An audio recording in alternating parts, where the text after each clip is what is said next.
Hi, have you heard about Bitcoin? Not Bitcoin, but Bipcoin. Bravo, India, Papa, Coin.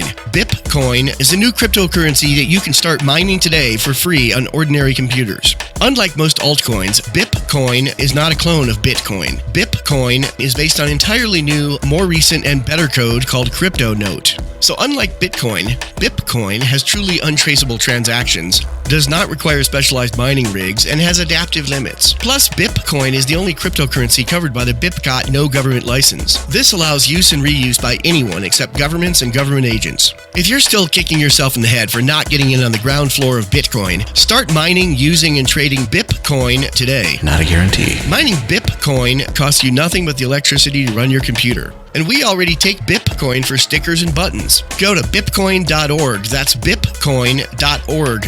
Once again, that's Bravo, India, Papa, coin.org. And I have ran into surprisingly, a lot of Hillary supporters here in Cincinnati, more than I expected. But I actually did friend some of them and, try to get through to them. One of them actually stopped supporting Hillary and became an anarchist recently. So we Nice. have these small victories here and there. Good job, man. That's how you do it, Shane. It is slavery, it's just a different name. A lot of people don't realize what it is. And when we bring these ideas to light and make people realize, that this government force is the problem. And to me, it's like, I say, imagine you're an abolitionist in the 19th century, and these slave masters are giving you the same exact argument. Who's going to pick the cotton? Hey, Seeds of Liberty, read the show's description, please. Fervently complete the course, report him to the infantry. Finish him, deconstruct the fallacy. Seasonal production means it seems to spawn a tragedy. Peep the action, please, a fraction of the allegory. Corollary cadences, complaining on a sadder story. Menial, recently reading into the thesis here. Mirroring the people who completely fail to see it though. Seeing is believing, yes, the reason is appealing most. Reading enemies is just enables you to see it too. Menial, recently reading into the thesis here. Mirroring the people. Hello, everybody, and welcome to the Seeds of Liberty podcast. This is episode number 80. As always, the Seeds of Liberty podcast is covered by a BIPCOT no government license. This allows reuse by anyone except governments and the agents thereof. You can find out more information about this at bipcot.org. So this week, we have our friend and returning guest, Shane Buell, in the vacated Danilo chair. Hey, Shane, how the heck are you, my friend? Hey, Jeremy and Dave. I'm doing pretty good. I've been really busy the last month, but yeah, I'm getting back into the swing of things. Oh, that's good. Yeah, we were talking a little about that before the show. I've barely spoken to you since we got back from Michigan, which was, I keep thinking that was like just around, right around the corner, but that was like 2.5 months ago, almost 3 months ago at this point, wasn't it? I guess it was about 2 months ago, and it feels like This only 1 month election. ago because I've been so busy outside of Facebook and all that lately. I've been having a hard time keeping up on everything. But yeah, I got to meet Jeremy at the Midwest Peace and Liberty Fest at the end of August, which was really cool. Yes. And then I also went to another festival called the Medicine Tribe Gathering a few weeks later, which was in southern Indiana, and it was held on 17-acre private property, which is actually being homesteaded. They're inviting people to come and build things on their property. Ooh. And there are a lot of leftists and stuff. I actually met a couple of anarchists there. So they're actually very liberty-oriented, and I would say almost all of them are agorists. They have a really neat off-grid setup with running water and everything. It's really cool. Cool. That's badass. Yeah, they had a stage that they built, and they had bands playing every night. There's some really good music there. I think you guys would love to hear some of that stuff. Oh yeah, what kind of stuff are we talking about? Well, there was a band called Wookiefoot, which is kind of a reggae-style band, and then there was another one called One Love, which is another really good band, like hip-hop and freestyle. There was a lot of really good freestyles popping off there. It was really cool. I was like, man, I wish Eric and Jared were here to see this because they would love it. Oh yes, our friends Eric July and Jared Howe are two of our rapping anarchist friends. Yeah, that'd be pretty interesting. That might be more up Dave's Jared alley. loves that shit. Yeah, I'm not. Well, no, I Jared love it doesn't too. though. Jared's not really a fan of rap. He's talked about that before on our show and on your show. He's not a big freestyler either. He says he sits down and starts writing, and it starts coming to him, and he can't stop. Well, yeah, because he talked about the fact that he was always like a metal guy, basically, and somebody else gave him the idea to put his ideas to rap. And he was like, "Oh, yeah, that makes sense." Because I remember him talking about that, saying he wasn't actually really that, he liked some rap, but he wasn't really like a fan of rap before all this started. So I know, which is kind of interesting. We'll talk before the show about the downfall that I do with him. It comes out every Friday. Before we do the show, we'll be talking, and I'll be talking about a rapper, and he'll be like, "I don't know who that is," and I'm like, "You're the worst rapper ever." Yeah. I'm actually a big fan of hip-hop myself, which I guess if you really want to break down the genres, is a bit different than rap. And, I used to listen to KRS-One in the 90s and all that kind of stuff. So I've been a fan of hip-hop for quite a while. Yeah, I'm not against it. It was just never, like, I went through a couple of phases. Like, I had because when I think of rap, I think of like the original, more the original stuff, like, back in the day, Public Enemy, NWA, even Run DMC, and who's the other guy? Sugar Hill Gang. Well, some of the original ones, yes. But I think of stuff like that. Like back then, Africa Bambaataa. And all. Yeah, I've seen them live. Or even I was a huge fan of Slick Rick too. But people like that. Yep. I never got. I mean, there's songs I like, sure, but I gave up listening to radio for the most part years ago when I got Sirius, when I got my Sirius satellite radio. So I gave up listening to regular radio, and then I was only listening to the stuff I specifically wanted to listen to. I wasn't channel surfing all that often. So I would be, when I got Sirius, I got listening to Howard do his 3 shows a week. Well, yeah, no. When I first got there, because I got Sirius as soon as he said he was going there, because I was a big Stern fan, so I got Sirius for him, and he was still doing the full week of shows back then, and then he slowly made it less and less. But although I ended up canceling my subscription and not caring that I was missing his show anyway, but I would just listen to him. I would listen to the when they finally made it the Margaritaville channel, because I'm a huge Jimmy Buffett fan. And which actually they also do play a lot of reggae and jazz type music on there, which is kind of cool. And one or two of the classic rock stations, and then that's when I had gotten into my country. I got it. I got the XM as soon as Opie and Anthony went there. Like as soon as that happened, I got it. Like as soon as they fired Anthony, I unsubscribed from XM, and they tried to get me back so bad. They stalked me. And I literally said, man. Put in my file, call when Anthony Cumia is rehired. Yeah, that'll happen. I haven't... Literally, it's in my file at Siri. I didn't pay attention that much, but I heard recently that Norton left Opie as well and started his own thing. Is that true? Do you know? Or do you don't listen anymore? I quit listening. Oh, you don't pay attention anymore? I quit listening, and as soon as that happened, I quit listening. I refused to... give my patronage. So like I know how capitalism works. I feel sorry because I am such a big fan of Opie and Anthony and Jim, but as soon as Anthony got fired, Opie could have literally said, "I'm gone. If you fire him, I walk." And he didn't. So well, there was I don't know. I heard interviews by everybody after that, and there was a lot more nuance to that whole situation than just I got to quit because my friend got fired. No, there was a lot more to that. But anyway, there's a lot of PC bullshit. Yeah, I don't know. Like I said, my point originally was that I kind of drifted away from listening to stuff, and then I would only listen to specific channels. And then when I got rid of my Sirius, I was just like, okay, no more music anymore. Because for the most part, I listen to podcasts during the day. If I'm out at work, if I'm walking dogs and stuff like that, if I'm not on Telegram talking to people, I'm listening to podcasts. Like today was a good day. I got through like 4 or 5 of them that had been backing up. So I spend the majority of my time doing that, and then I'm home, and half the week I'm usually on here doing some show or another. So I don't even have time to listen to music anymore. So I don't even know what the heck. When people talk about how bad music's gotten, I'm like, I don't know. I haven't listened.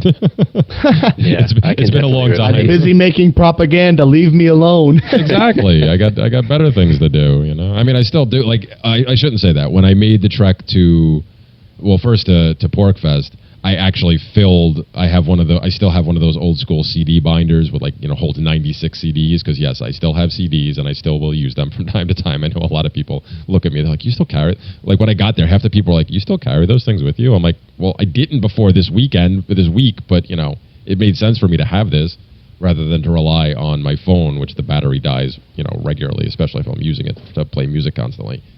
I mean, I whipped that out, and I still have stuff, but I think the most recent album I have is the most recent one from at least 4 or 5, maybe 6 years ago. It's been that long since I've gotten anything new, I guess. So yeah, same here. I haven't actually bought anything from the store for quite a while, and I haven't torrented anything for a while either. Oh, that reminds me. I've been waiting for the next Tool album. That's all. Like I said, I actually was one of those people that would still, even when I still was purchasing music and stuff like that, I kept insisting on purchasing the CDs, even after most people had switched to either using the iTunes or getting downloads from elsewhere and doing MP3 type stuff. I was like, nope, I still like to have the CDs, so I still have 1,000 plus that are stored up in my attic that I had to go through. Yeah, I got a bunch. In order to make that might trip. be good though, right? Well, I mean, I don't know. I like holding on to them. That's just me. But I was the same way with books too. Do you have a CD player? I don't do. have a CD player anymore. Oh no, I do. Well, I have a computer that can play it, but well, yeah, I have 2 laptops that could play it. But I also have. I mean, besides the one in my car, I actually do have 2 little boombox CD players. One of which was actually a fairly recent purchase, because it was going to be used for doing different sound effects and stuff for the Fiends. So I have, I actually do have it, and actually I'm looking at it right now. It's sitting in my kitchen, just staring at me. Hasn't been used in a little while, but I was playing music a couple of weeks ago. My kids like it, so why don't you just fire up the old Jimmy Buffett and just throw on some burgers? I haven't gotten them into Buffett just yet. They like some country music. And now they're really big fans of Rusted Root, because I was playing that. All you got to do is get them listening to Dolly, and it's over, dude. Dolly. I don't even listen to Dolly. Dolly's the best country. Dolly's the best country. I'm not even a fan of Dolly, so I don't know how that's going to work. But yeah, Shane, so you were talking before we got sidetracked in this conversation about music. You were talking about the music you saw at this festival you went to, and you had said before the show, I think we were talking. You said a lot of these people you think might actually do well to come up to something like the Midwest Peace and Liberty Fest, right? Because they're not really anarchists per se, except a couple that you met, but maybe more that mindset. Right. Well, I'd say that we had a little bit of a kind of a group meeting when we first got there, and I'd say there was a couple hundred people, and they had everyone speak a little bit, and I spoke a little bit about philosophy and anarchy and things like that, and they seemed to really be really receptive to the message. And a couple of anarchists I spoke with later, even though they were ANCOMs, leftist anarchists, we still do have a lot of overlap. I mean, I'm a voluntarist, and I can relate to the left and the right, and so I found a lot of common ground between them, and I guess you could call them, hippies, but they're really cool hippies, and they're very liberty-minded, and they're free thinkers, free spirits, and their energy is just really contagious. But yeah, like I said, they have a stage that they built out of materials that were donated and everything. They built a community kitchen, and they even have running water that is off-grid. It's really cool. It's really neat setup. I would say every single one of them are probably agorists without even realizing it. That's pretty cool. Yeah. So was this like the first time they did this, or is this like an annual thing that's gotten started, or this is? Well, I think this particular location might have been an annual thing, but this particular group, I think they go by the name of the Medicine Tribe. They have little, hippie peace gatherings sporadically throughout the United States. And there was one just a week or two ago in St. Louis, and I think in the middle of November, I'm going to be going to one in Chicago. A lot of these are like the outdoor camping style type things like the Midwest Peace and Liberty Fest was. But now that the weather is getting colder, I think what I'm going to in Chicago is actually just like a venue where the bands are going to play. But it's going to be all the same people and same energy and same kind of conversation, I think, that I had there. Cool. Those are the type of people I think we could invite to our gatherings next year, because they seem really open to this kind of stuff. Like, you know how a lot of people, when you lay out voluntarism for them, they're like, oh, well, that's what I am. I just never had a word for it before. I can see that this particular group of people is really open and receptive to that type of thing, and it really it gives me a lot of optimism for the future.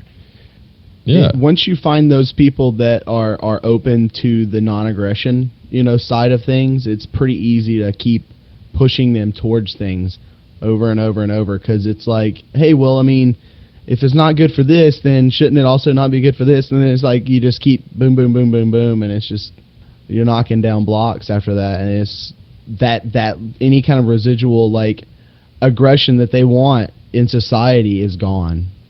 I've noticed, especially with like people that are almost there on the left. They don't want to hurt anybody.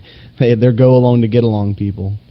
Yeah, the way that this kind of catches on, it reminds me of that. Have you ever seen how they take the little dominoes and they lead up to a bigger domino, and then that knocks over a bigger domino, and eventually it's knocking over like 100-pound domino? Mm-hmm. I think that's kind of the effect that this philosophy has on society once they become exposed to a consistent way of thinking.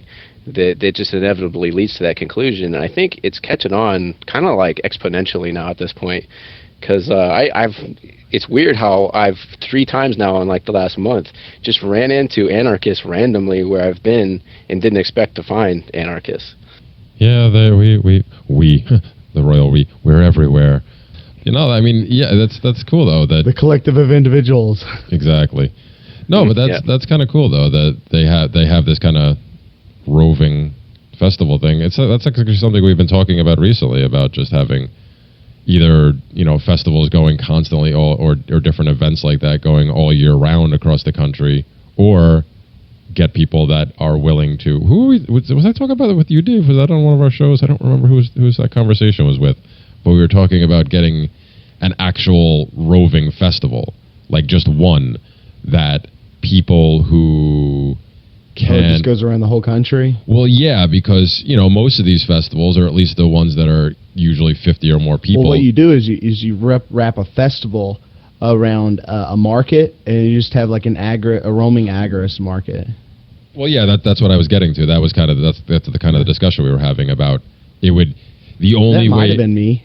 Yeah, I don't remember at this point. It was a few weeks back, but the idea was that you could either be somebody who festival hops through the existing festivals all year round, but if you're somebody who is already festival hopping like that because you're trying to hawk your wares while you're there, like I met a bunch of people up at Porkfest, like that's what they do. They festival hop, and they take their whatever they're selling, they take to each festival, and they just go from town to town or wherever it is, and that's how they make a good deal of their living. So if you have people that are like that already, then why not create one that moves with them instead of them having to go to each one? Because it would only be able Carnival. Essentially, but it would only really be able to be quote unquote staffed. Carnival of Freedom. There you go. It's a good name for it. There was it would only really be able to be quote unquote staffed by people who are already living that lifestyle, or who could afford to live that lifestyle, who could afford to live by just selling their stuff wherever they go. That very much sounds like the Medicine Tribe gathering. And they did have an area for like vendors. They had vendor canopies and all that kind of stuff. And a lot of the festival work that needed to be done, like the admissions and all that kind of stuff, and the kitchen ran 24/7. The food was free. It was amazing. But all those people were donating their time and energy and materials to the community. And I think that, how you were talking about this roaming festival type thing, they told me that last year their gathering was probably only about half that size, and that this year it's probably doubled. And not only has the size of their gatherings doubled, but the frequency of their meetups and gatherings has increased as well. So not only are they having larger gatherings, but they're having them more often. And it was my first one, about a month ago. And I can say that these are all really cool people with really good energy, and we should go to their events and we should invite them to ours. Well, sure. That's rare that I hear a voluntarist give a ANCOM-ish type person a thumbs up. They're not all as evil and stupid as you like to make them out to be, Dave.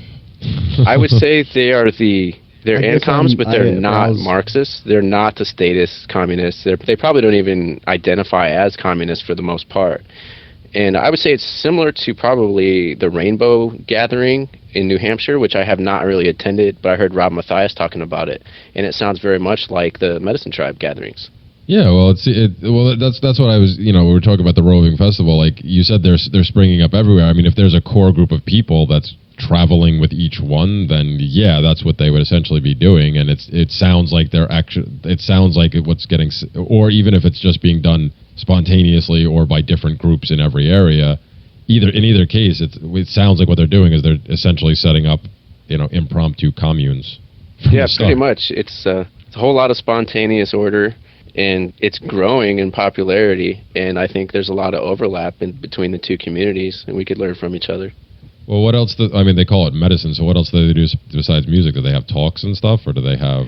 They didn't quite have, like the Midwest Peace and Liberty Fest has all these scheduled talks and things like that.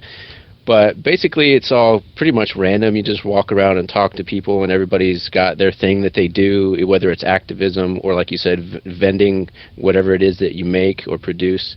But yeah, I mean, it seems like this is the kind of thing that I look forward to over the next year. The various events that I've attended this year are going to probably be so much better next year.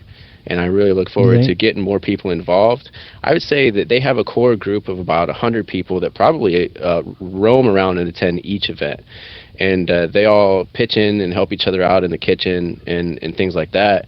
But, at night, when it's time to party, everybody goes to the main stage and watches the band and dances. And it was very much like the Midwest Peace and Liberty Fest, except with a stage where bands were playing music. And we could probably even try to see if they're interested in having some of these bands play next year in Michigan. Well, yeah, you're going to have to get a move on that, though, because they shifted the dates. Right. Which is interesting, because you're saying, hopefully if you have a festival and it's somewhat successful, you would hope that the numbers would increase the following year. Michigan, I would say that the numbers should still keep increasing, although I think Lou said it was kind of off this year because of the weather, because people knew that what happened on Saturday, they knew was going to happen on Saturday, and they were like, I don't know if I want to go deal with that. They decided to move it up, so it's gonna conflict with PorkFest, and they moved it up a few months. Yeah, from what I've been told, the people in the in control, the people from the Michigan Peace and Liberty Coalition, the group that puts on the Midwest Peace and Liberty Fest, apparently some of the people in that group decided to really get it in their head that they wanted to try to stick it to PorkFest next year, so they decided to schedule it for one of the weekends of PorkFest, whatever. I don't remember if it's the beginning of PorkFest or the tail end of PorkFest. So that could completely backfire on them. It could agitate a lot of people. It could cause certain people that were going to go to Michigan almost definitely now not go because they want to go to both. Now we just find a good place between the spot in Michigan and the spot in New Hampshire for PorkFest. We just find the one that's like geographically in the middle. Well, that would be. And we put one there. Well, we start a fest there, and then we just start from there, and they build fest out from there, and we start a big daisy chain of festivals. Well, that's the daisy chain, if you will, although they're not connected, which is even better because it's decentralized. They're all. I like that name for it, though. They are all. They're starting to spring up everywhere because you have PorkFest, which seems to be on the decline, but we'll see what happens this year. I know I won't be returning, but we'll see what happens. You have the Midwest Peace and Liberty Fest. You have the Agora Fest that now popped up in Minnesota. That's been happening for the past couple of years. Also, Anarchon. Oh, yes, Anarchon that they just had in Virginia with Cal Molinay and their guys. Passio. Yes, Passio's event. You have the Jackalope Festival out in Arizona. Anarchapulco. Yeah, I don't know so much about that one, but there's a bunch of other ones stateside where you don't have to risk crossing the border and dealing with all the other BS on top of the fact that you have to deal with the BS here. You have to deal with their BS and the US's BS trying to get back in. We're still contemplating setting one up, right? Like I know we keep yes, using I that, know. but, like, I haven't. Well, see, here's the thing, though. Our original plan for SeedsFest was to try to get it off the ground in 2017, and I was originally going to start off by trying to rival PorkFest. Not that I had any plans of coming anywhere near the numbers for at least the first couple of years, but the idea was to put it during that time because we were looking to do I'm looking to do a week-long festival, kind of like PorkFest does now. I mean, the first couple of years is probably just going to be camping. It's not really going to be a fest, you know. I mean, people could bring their stuff and sell it and stuff, but whatever. A camping thing a week or a weekend would be great.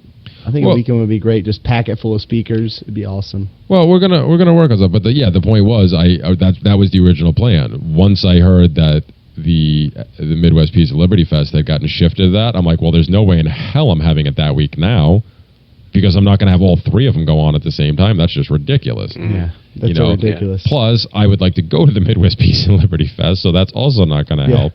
So now we have to look, and the problem is, I mean, we could switch places with the Midwest Peace and Liberty Fest and try to put on an August festival, but we were looking to go somewhere Kentucky, Tennessee area, and Kentucky, Tennessee in August is not going to be fun. It's going to be hot as hell and sticky. Yeah, it's going to be hot and miserable. I think May in Tennessee would be perfect. I think May in Tennessee would be perfect.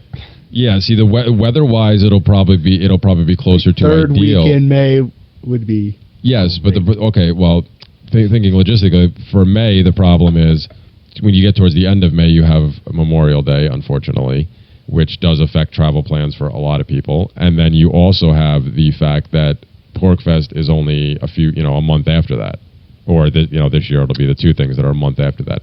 Having them stacked that closely together at the beginning of the year, also not a good thing. So then it's maybe push it later, maybe go late September, October. I don't know. You want to do it when it's either starting to warm up, so it's cool outside at night, so there's a reason for the tents and everything. And then you want it to be when it's just starting to get cool, like about right now. Well, that's what I'm saying. I mean, October might even be cool. Like first week in October would even be cool. Something like that. Yeah, so that's what I'm saying. So but I don't know. There's so many people have kids in school and stuff and all that. I mean, we can talk about it, but I definitely want to start a SeedsFest for sure. A family event, like you can bring your families. Definitely kind of mimic what some of the core tenets of PorkFest is, but definitely not go down the path that they have. I really like that idea, Dave. And I wish you could have made it out to the Midwest Peace and Liberty Fest. Yeah. Because I think something like that is what you should probably be shooting for. Well, that's kind of what that is too. It's a family event. There was plenty of kids there, Kids and dogs and all that kind of stuff.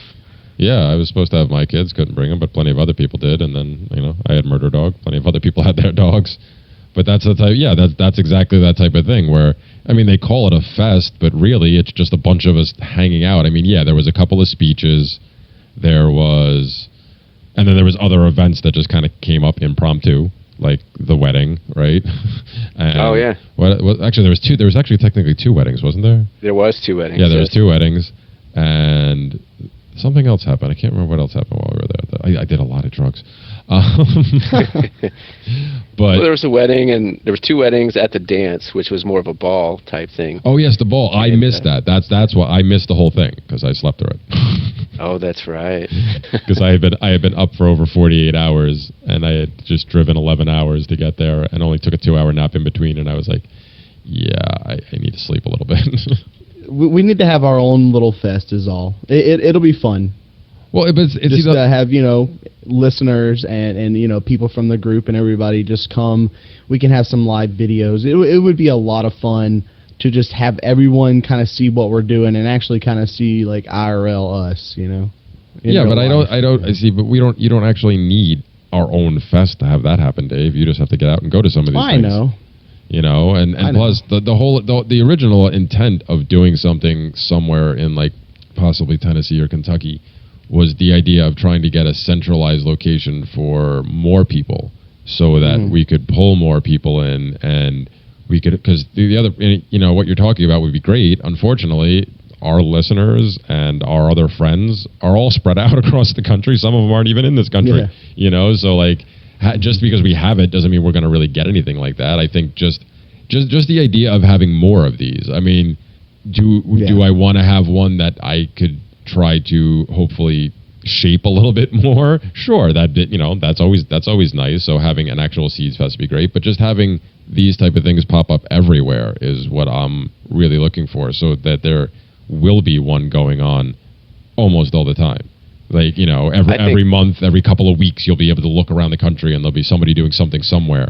That's already kind of starting to happen, like with some of these other gatherings. Well, yeah, that's what I'm saying. That's what I want to build on. To the people, yeah, some of them started out as a weekend event, and now they're like week-long events where they might be attended by 500 people, unique individuals, but there might only be 100 of them there each day of the week. So, like, you might have a different group of people at the beginning of it than you have at the end of it. That's cool, too. There might be, people come for, a few hours sometimes. Yeah, some people will come for, like, Monday through Wednesday. Some people will come on the weekend. Some people might stay for the whole thing.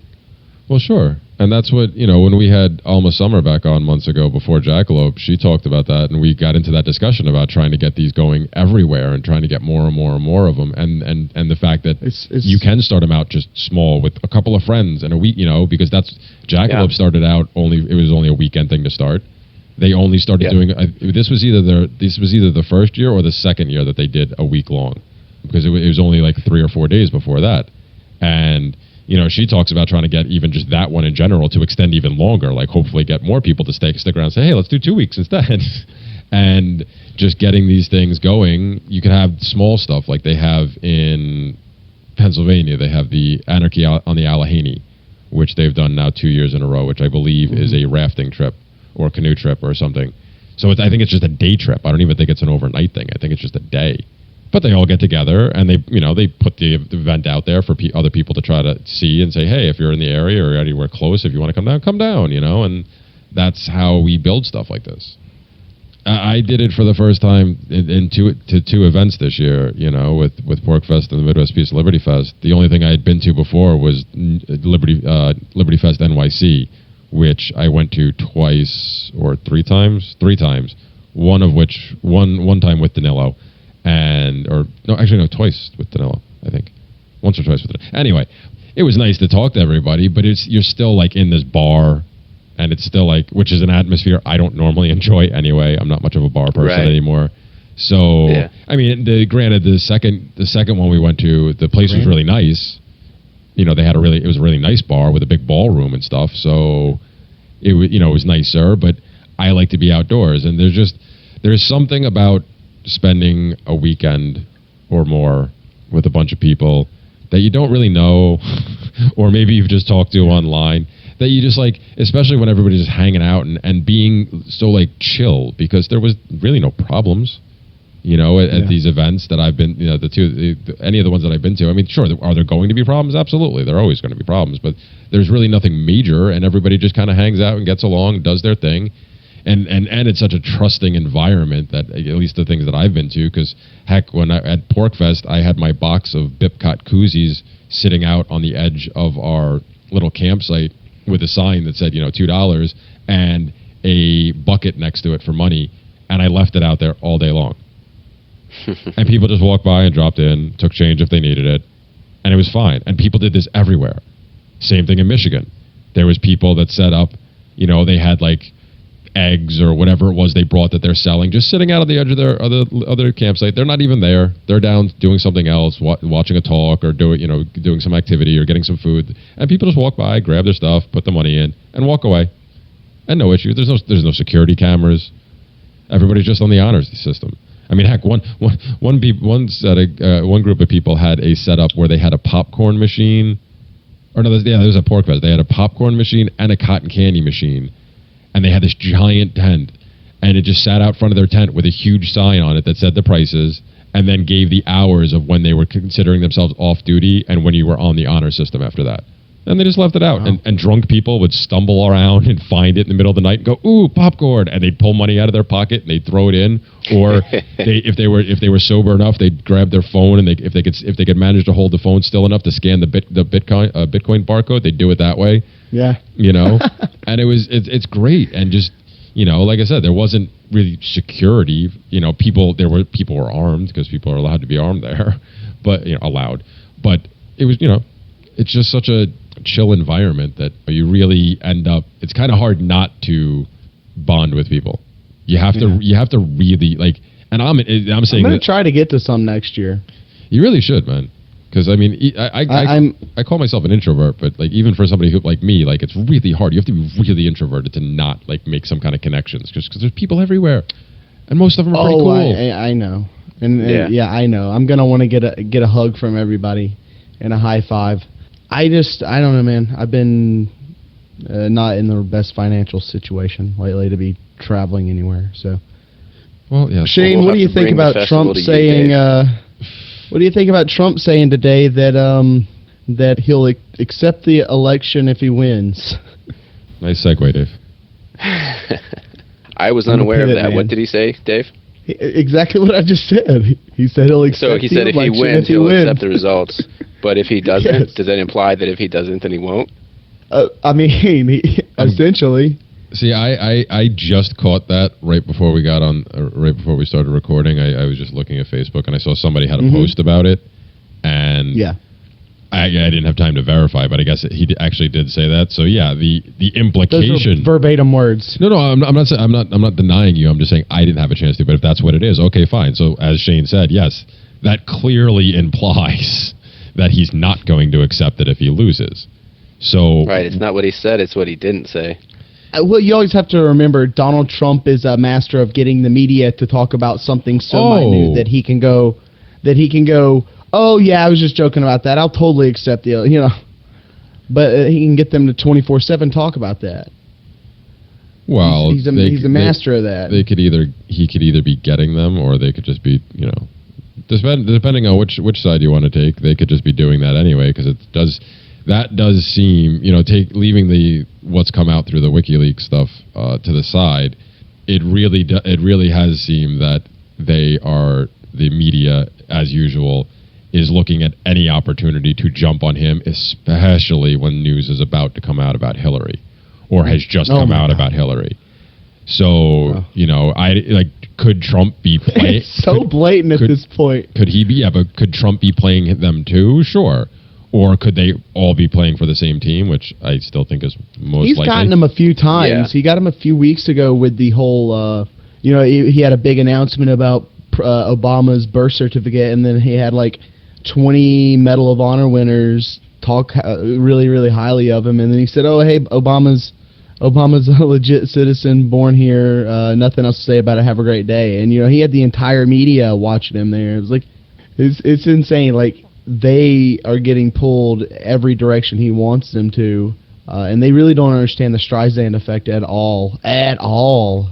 I think most people with that authority brain, that brain with authority on it, they don't understand the Streisand effect at all.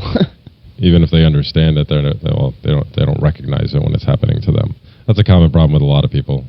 I mean, I'm guilty of it too in certain situations too, where you do know. I mean. You do know an idea, you do know something that a trick or something or whatever that somebody, and whatever it is that somebody could be doing, and you're aware of it, but when you're involved, it's harder to be objective, so you don't notice certain things as much. Mm-hmm. And then if you're getting fed stuff that continues to confirm your own biases, then you tend to look even less. Yeah. More, you turn to your critical eye gets turned off even more. You're just like, I have to do that all the time because my nose is in conspiracy so much. I read so much conspiracy news. I have to do that all the time. I have to pull up sometimes and go, ooh, is this just the bullshit filter's got to get put back on here? So yeah, I definitely understand what you're saying.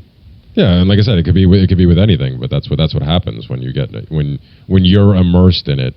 Shane's in Cincinnati, and Ohio is, if we're just playing Occam's razor here, the election is not a whole rig job from the beginning. This could cause a civil war, Ohio is going to be a very volatile state to be in, IMO. Why do I just, wanted to know what Shane thinks about possibly this thing's all going to fucking shit. Why do you say that, though? I don't... What is your... Well, it's just it's a big split state as far as politics go. You have the two big cities, and then pretty much everywhere else is... Yeah, the cities, I think, are a little bit more liberal, and the countryside is a little bit more conservative. And I have ran into a lot of surprisingly a lot of Hillary supporters here in Cincinnati, more than I expected. But I actually did friend some of them and, try to get through to them. And one of them actually stopped supporting Hillary and became an anarchist recently. So we have Nice. these small victories here and there. Good job, man. That's how you do it, Shane. What happened? So it was you talking to them, or they just, I guess, what happened? Well, when the whole Democratic National Convention happened and Hillary stole the nomination from Bernie, well, that made a lot of Bernie people mad, but half of them still supported Hillary anyway, and the other half were, like, looking for someone else, like Jill Stein or whatever. Mm-hmm. And a lot of people said this is the perfect time to win over Bernie supporters. And so I went out looking for, people, Bernie supporters, and making friends with them and talking to them. And some of them actually turned out to be Hillary supporters too. But I just used the same pretty much Socratic method and consistency and whatnot. And they eventually, some of them came around. So I've won over a Bernie supporter and a Hillary supporter recently. You're my hero, Shane. Yeah, that's really awesome. And I agree, because I was one of those people saying that when the Bernie thing happened. I was like, this is the time. This is when you can get to him. And that was the irony. It really was, though. Right there. Well, yeah, and I said just like the disenfranchised Ron Paul, the disenfranchised Ron Paul people, who finally had enough. That was the time for them to what's further than this. We've got to attack every Hillary person when these WikiLeaks come out. When I'm telling you, no. Well, they're going to be so No, what I'm saying, propagandized. It's going to be indefensible. No, what's come out already is indefensible. A lot of times their cognitive dissonance is so much that they'll still defend it exactly. Anyway. That's what I was driving at, because the history of this woman is out there for everybody to see. Like, you, Shane, we can sit here and look at her. I mean, I don't want to put words in your mouth, but I think we could all pretty agree. She's like if she's not pure evil, she's one of the closest things a human could be to it. I can't really look at her I have a hard time looking at her. Okay, but you know what I mean. That's what I'm saying. Like, I have a hard time. Like, I just feel like I'm looking at pure evil, honestly. That's out there, and there's still people that support her. And there's still people that are still so immersed in the system and in the belief in the system that if they hate Trump even more, it won't matter what gets put in front of them. The jokes people keep saying, like, for Hillary supporters, she could eat a puppy on live TV and people would still. Yeah. It's pretty much that bad with these people, because if they literally could be that bad, because no matter what Hillary does and no matter what Trump says, their supporters are still going to support them. Yes. I mean, a few people may fade off, but hardline people are always going to be hardline about no matter what. But the 99% of the people that mostly even vote don't pay attention to politics rarely at all. They'll check they'll skim Fox or whatever, or they'll skim the news every so often. Oh yeah, okay, I know a little bit about this now. Most people aren't into this stuff. Most people are just into sitting on the couch and flicking through Instagram all night. Okay, and how many of those people do you think are actually going to get to see the information that comes out through the WikiLeaks? How much of what has come out already has already been censored? Censored. How much? Quite a bit, man. Yeah, there's been a ton of censoring on social media. Different media outlets have obviously not discussed it at all. Like, there's been a blackout about a lot of this stuff. So how many of these people are actually going to hear about that? That's the other problem. That's why I think it doesn't matter necessarily what comes out about her before the election. The prime time, as we talked about, I think it was I don't think it was last week with Lou. I think it was 2 weeks before that, where we talked about, where I said the prime time is right after the election. Whoever loses, especially in a situation where it's this, at least on the surface, it's being presented as this volatile, not only between the candidates but between the supporters. When there's this much animosity and this much vitriol getting tossed around, people are going to be pissed when their person loses. They're not just going to be, we didn't win and this sucks. No, they're going to be pissed off, and that right then is a perfect time, in my opinion, to strike and start introducing these ideas and trying to find ways to connect with them, try to find ways like whatever they were hoping that their candidate was going to do. Try to find ways that you could make the arguments for a voluntary system providing what they want or whatever. Like, find ways to connect with them and find ways to be like, oh, you know, I agree with you on this, and it sucks that, you know, even if you have to bullshit a little, because obviously, you know, like, at least as far as I know, the same agenda is getting rolled out no matter which one wins. So I don't think it really matters. But I think when you tell them, oh yeah, that I really wanted that thing too, and you talk about it and you find it and you reach these people, and just like with the Bernie supporters, I said, you're not going to reach the same number, I don't think, as you did with the Ron Paul supporters, obviously, because most people, well, I wouldn't say most, a good number of the people that were following Ron Paul at least had a really good grasp on economics and logic. So it wasn't that hard to make that leap. Once they became disenfranchised, and they were like, "Oh, this was our last hope," and if he can't even get in, then what point is it? There's obviously, I don't think, going to be that as many, but I said at the time with the Bernie thing, if even an eighth of the numbers that Ron Paul turned happened with Bernie, or at least could be reached in some capacity, that's a huge victory. You know, and that's a huge push for the movement, and that's just a huge step towards freedom for people understanding and especially if you can get somebody that's, you know, very, very vocal about their politics. Yeah, exactly. So like I said, now they're going to be very, very vocal about voluntarism. Exactly. Yeah, no, exactly. So that's why I said right after the election, whoever loses, I think that's those are the best people to target at that time.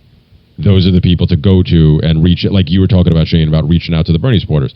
That I think that's what the time, whoever loses, that's the time to reach out to their supporters. And then even with the people, whose person won, you wait about a year, and then you go check back in on them. Because once things start to not happen the way they were supposed to, kind of like the whole Obama thing, which was what pushed me over the edge finally, because a year in, I was kind of like, hey, I understand things take time, but why is nothing happening? Why is nothing changing except the stuff I wasn't too happy with to begin with?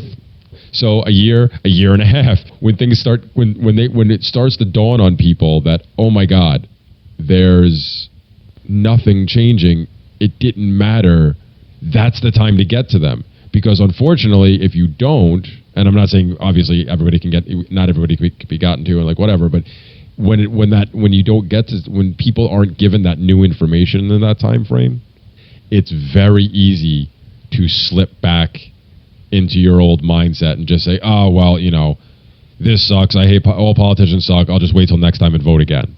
There's like this window that you have to get into with people, because when people start asking questions, well, their elephant's already walking that way, you know. Well, yeah, but if people are already asking certain questions, if there's nobody there to answer them, they go find their own answers or give up. And it happened to me, because there was plenty of times I can look back on now and see where I started to like ask questions, and then I either got apathetic or the next big thing happened, where all eyes of the media were pointed on that. It's like, oh, you know, this is why we need government type of thing, and you know, you get sucked right back into it. So, like I said, that's why I think these are the best times to reach out to these people, because they're going to be having questions, they're going to be asking things, and if you can be the one to be there, or somebody like you, to give them answers. And it's not like you have to force them to understand. You're just giving them some answers, and hopefully they'll ask some more questions. And then sometimes you just have to ask them the right questions. Exactly. You know? Yeah. Thank you. That's what I was going to say next. Is that's the other thing. Ask them questions too, and just keep going. Or you just plant the seeds and walk away. But either way, I think the best time to do that is just right then, and just throw out as many seeds as you can, and wait a couple of months and see how many of them start to grow. Like you said, Shane, with that one Bernie supporter. All the time, man. Yeah, well, I mean, you'll post a meme in like a group that, you know, like there was one called like Bama Carry, like Alabama Carry, and I just said, hey, who here's a libertarian? And I put a meme up, and it was like for real, like a 600 comment thread of basically me versus the world. And I just tried to eloquently, in my best ways, defend things, and it was pretty amazing. I got a couple of people messaged me going, "Wow, dude, you really changed my mind on a lot of stuff." And you always think 90% of the people that see something are lurkers. They don't interact with anything, so right. They'll see that. You never really know who's that watching. Alone will plant the seed for their future thought to come around and figure things out. Yeah, and I implement those. Things get implemented through reading things over and over and over and over. And if they're following a thread, every comment on it, and they see somebody won't answer a simple question that they know the answer to, and they know if they answer this question that the logical conclusion is anarchy, then they're going to have to fight the cognitive dissonance just sitting there by themselves instead of actively engaging. And I think most people came to the realization that authority is a farce by themselves with no one else there after they sit there with an internal struggle. Some people are, give it up immediately, but, most people, it takes a minute for them to deconstruct authority in their brain. Oh, yeah. I've talked about this before. I got my buddy Nolan was the one who introduced me to the word voluntarism and gave me some ideas, and that didn't really push me. And I just fought him on it for like 8 months because I went through that struggle. I kept trying to find ways to rationalize government. Like that's what I was actively trying to do. And then the whole thing about authority, and then I finally it just clicked for me one day. But yeah, it doesn't happen right away. And those are always good. I mean, yeah, I get them too. People send messages every once in a while. We've had a lot of people come on, and talk to us and tell us that either listening to the show or reading something we wrote somewhere had some impact on them one way or another. And exactly what you guys said, the lurkers are the best. I used to be the entire reason I continued to engage as much as I did on social media and get into these long drawn out conversations and continue hammering away even when these people, it was clear that they weren't going to be using logic or reason at all. But I would just keep firing back. And especially on the Seeds of Liberty page, I mean, it got to the point where I would tell them, "Hey, at this point, I'm just using you because you're making a complete ass out of yourself. You keep calling me names instead of responding to any of the arguments I've put up, and I'm continuing to engage with you because this is a good exercise for other people to read." And then they'll still keep going. But that's the whole reason I would do it, because it wasn't about them. I had no intention of ever changing any one of their minds. It was the other people that would read along and go, that's interesting. I've never heard that before. Or, well, that's, I may not agree with this guy, but this other person, wow, they're so like immature, and they're not even like this guy's at least trying to have a conversation. Like I've had that happen too. I've had people come and tell me that they did. People who've told me later that day, "Oh, I just want to let you know I didn't really agree with what you were saying. I still don't agree with what you were saying, but you did such a better job of presenting yourself at least. So I kind of and that got them thinking. And then I hear from them later on. Oh yeah, a lot of people are like that. And why is that? Well, because they don't actually have an argument. Right. They just have emotions. They just have words to throw reactions. At you. Yeah, exactly. Reactions. They don't have. They're not thinking. Yeah. They're just going. They're running. I try to tell people when they're debating, pull yourself out of this debate. Pull your want to win this debate out of it. Pull the notion that you're right or wrong out of the debate. Debate the points. Socratically defend your positions. And it's that easy. If the argument has no stance, then the debate will fall apart quickly. It's pretty simple.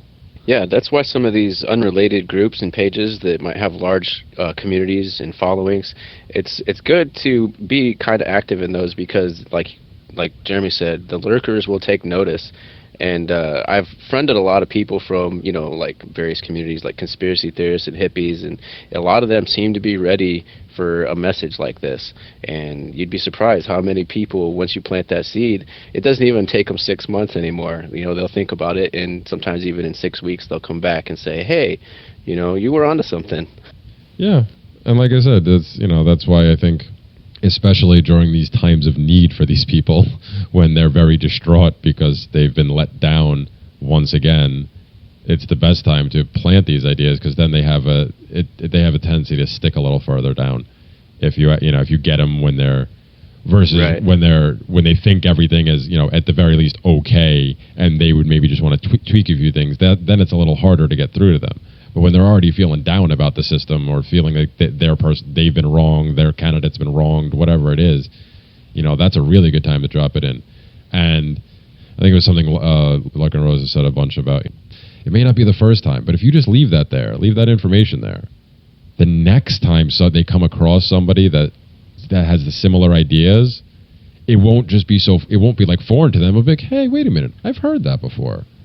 Right. And that's when their mind starts going, because a lot of people won't even bother to look anything up if you've given them information.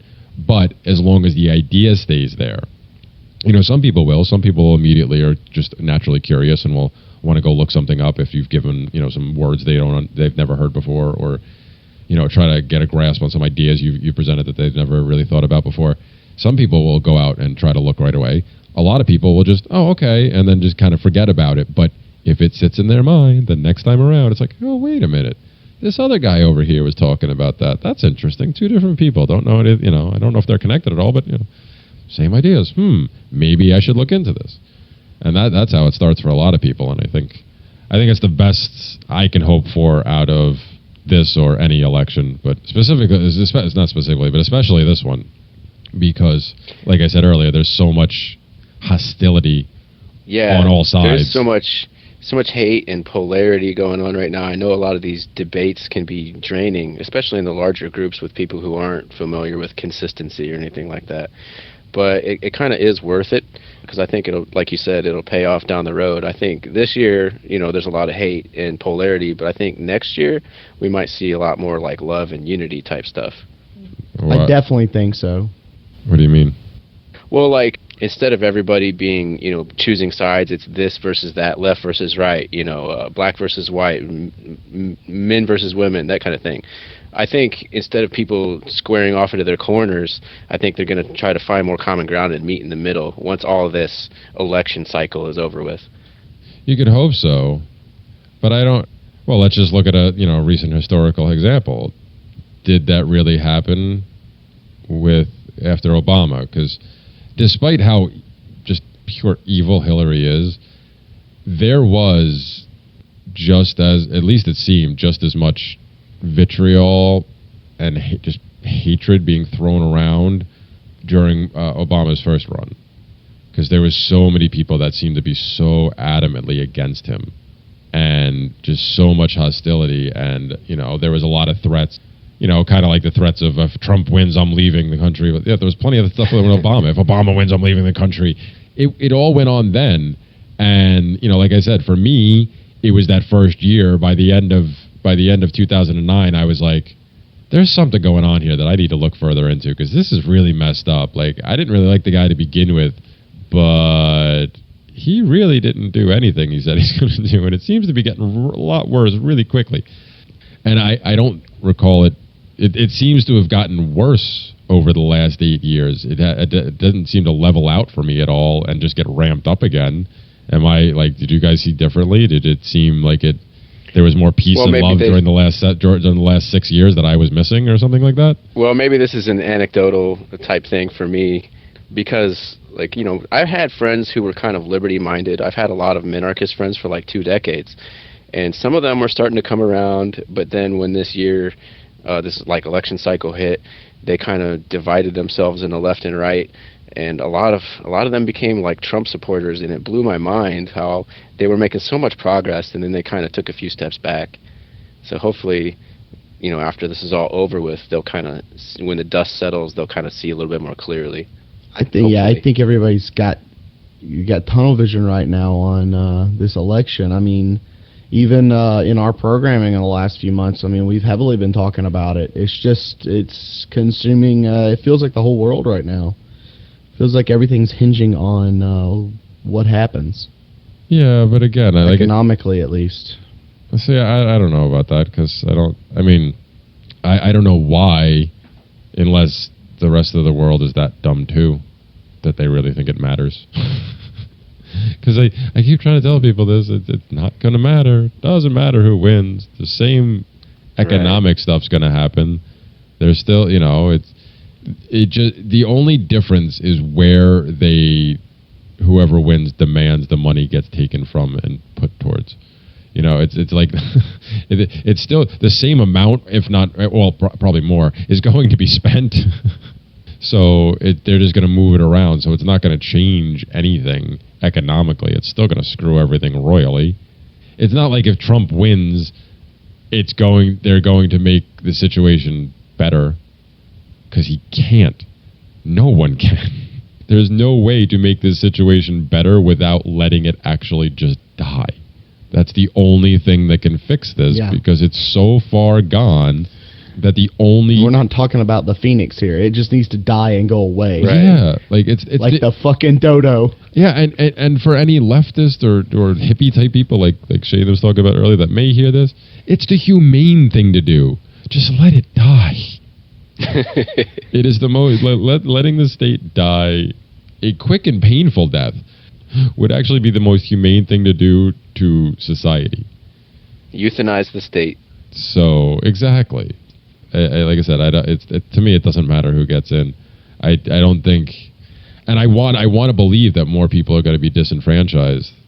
I just don't know how many more, because people do just continue to seem to get either dumber or more apathetic as the years go on.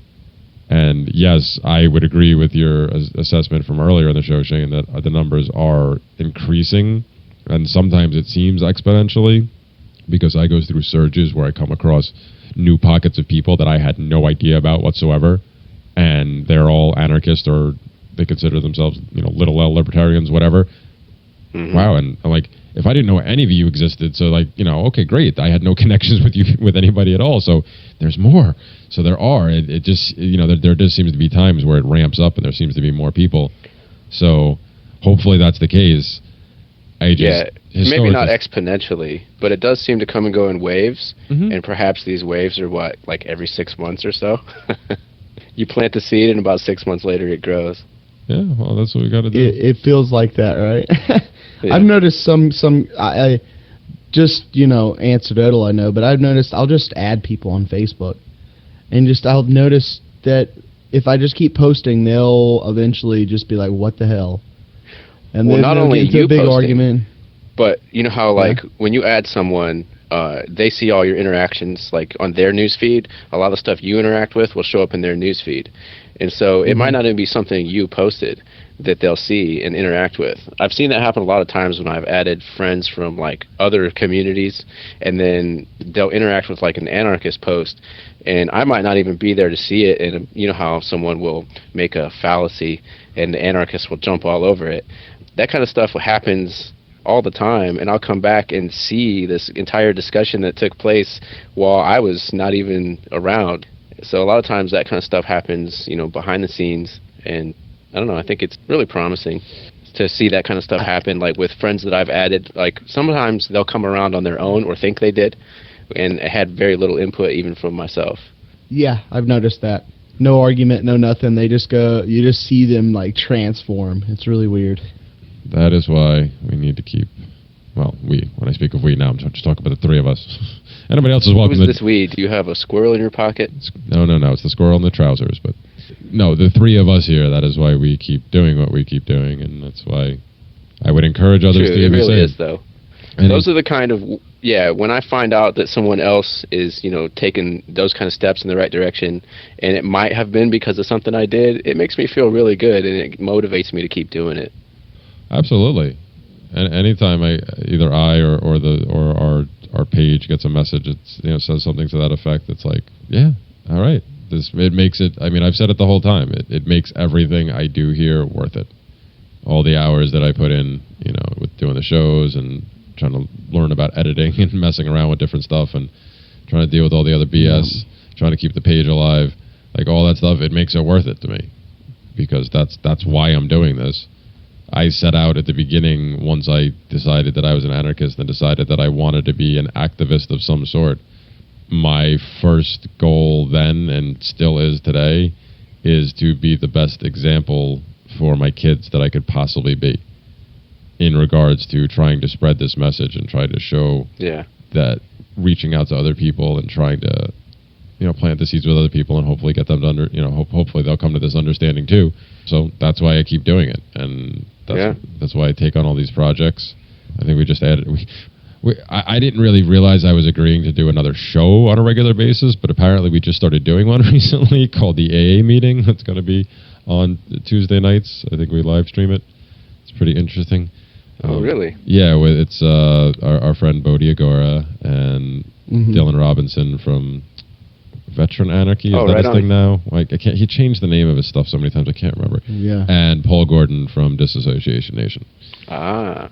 Yeah, that project is all about trying to come up with action ideas and talk about things that we're actually doing. Part of the whole thing is each week we go through what we've done for Anarchy that week. Well, what we're doing, just not just like, we say that kind of tongue in cheek because we're not like doing it for Anarchy, but you know what I mean, like kind of right. Like how are you trying to make the world freer for yourself and possibly other people? What have you done? It does sound like a great way to shift the focus from, theory to practice. Well, yeah, it's putting. Yeah. Yeah, well, that's. I mean, I've heard a lot of people make a one comment that kind of makes sense to me. It's like agorism is putting anarcho-capitalism into action, essentially. You're right. Yeah, like agorism is the means to voluntarist ends, I like to say. Yeah. So, if whether you're going out there and trying to create a business that works outside the bounds of the state, or at least skirts it as much as possible, or you're helping other people, or you're just whatever it is that you're doing, because we have a bunch of projects running on stuff like that too, trying to help other people that either are not getting help from the state or are trying to avoid the state. Why not get out there and do it as often as you can? Well, I'm looking forward to the new show, and I appreciate your effort on all these other shows that you do. Like, thank you for your service, Jeremy and Dave, because I probably wouldn't be here if it wasn't for Jeremy and Danilo specifically, because early on when I first got exposed to this stuff, you guys kind of did mold my first few baby steps and guide me along the way and set me on the right direction, that I've headed in now. So, thank you for your service. Well, that's wonderful, man. You're quite welcome, Shane. Yeah, God, it's been quite a while now. It was like almost 3 years ago we first ran into you, something like that. Well, I would say, I started interacting with you and Danilo about 3 years ago. Yeah. So yeah, it's like I said, this is why I continue to do what I do. I don't know. We've said it plenty of times before. Just use the one Jeffrey Tucker line. Find what you're good at and do it. Yeah. Find a way to make that into some kind of anarchy. Yeah, do what you love. Find your passion. Yeah, but specifically, instead of worrying about doing something for activism, enslaving my fellow humans. Instead of just doing something specifically for that, just do whatever and then find your way. Like me, I have a dog sitting business. It has nothing to do with voluntarism on its face. I've now tried to expose a lot of my clients to these ideas over the past couple of years, and with the shift that I took in the way I received payments, that was another way for me to kind of do, it was something that I wanted to do for myself, and it also was a way of outreach to my clients, because they were kind of forced to ask me certain questions, and I was able to ask them a few questions along the way too, and we were able to open a dialogue. And I said it before, while still nobody's taking me up on the Bitcoin thing, there are more people asking me questions and asking me why I do the things that I do, and looking more closely when I wear like a lot of my shirts and stuff like that, and asking questions about that. I had one woman who couldn't stop staring at my Lysander Spooner shirt I was wearing a couple of weeks ago with one of his quotes on it, and she just kept reading it and nodding and going, I didn't even have to say anything. I had to do nothing but stand there for long enough and hold the shirt kind of tight so it was flat so she could read the whole thing. Like, that's all I had to do. And this woman walked away and goes, I kept hearing her go, as she was walking away. Like, she was really considering it and thinking about it. It's like, there you go. Anything like that can be a way to reach out to people, and you don't even realize it. Just like right. just like the lurkers we were talking about earlier. You don't know that they're there. Pretend that they are when you engage. It's usually a good. That's also usually a good trick to keep yourself in check. and not allow yourself to get it, because I do. Sometimes eventually I'll sink down to the other people's level if they're really just childish about stuff. But for the most part, I try to stay away from that for as long as I can, so that other people see it. Anyway, I think we should probably get wrapping up. This has been a fun conversation, though. Don't know how we got to hear from. Oh, that's right, Dave's weird fork. That's how we got here. I'm here for the forks. Ham-fisted. It was a hard segue. fork. Yeah, hard fork. Oh yeah, speaking of hard fork, I got to get my Bitcoin rig back. My Bitcoin machines back up and running because apparently Bitcoin is alive and well again.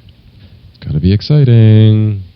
I'm already in on the ground floor of that. People should consider getting in on that too because it's still pretty easy to get. And if it does take off, yeah, it'll be nice. Anyway. So, Shane, thank you very much for coming on tonight, man. It's good talking to you. Like I said, I haven't talked to you in forever, so it's good to catch up. Yeah, thanks for having me. It's really good to catch up. I'm looking forward to talking to you guys on a regular basis, hopefully. You know where to find me regularly, my friend. Yeah. Well, yeah, like I say, I've been AWOL for the last, month or two, and hopefully, now that I've got some more time in my schedule, I can get back to some of the projects and stuff that I've been working on. So keep an eye out for that stuff. All right, will do. Dave, anything else before we close out? No, man. Appreciate Shane for coming on. Glad you got moved and are settling into that new job, and had a little bit of time to talk with us tonight, man. It was truly a pleasure.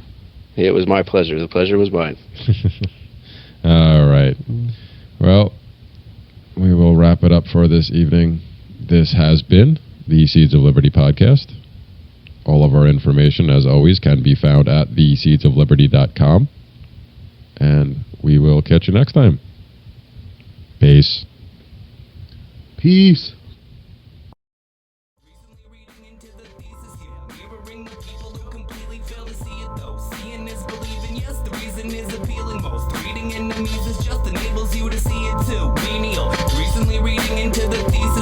Mirroring the people who completely fail to see it though. Seeing is believing, yes, the reason is appealing most. Reading enemies is just enables you to see it too.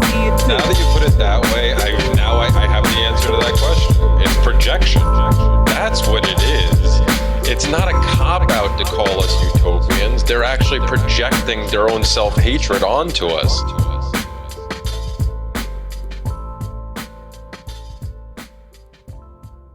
Are you sick of government lackeys who say you didn't build that? Are you tired of elitists who think you need a government permission slip for everything? Everything you do is an A to B conversation, and the government should see their way out of it. Create true free markets by adopting the BIPCOT No Government License. The BIPCOT NoGov license allows use or modification of any product, service, or software except by governments or government agents. Go to bipcot.org. That's Bravo, India, Papa, Charlie, Oscar, Tango.org.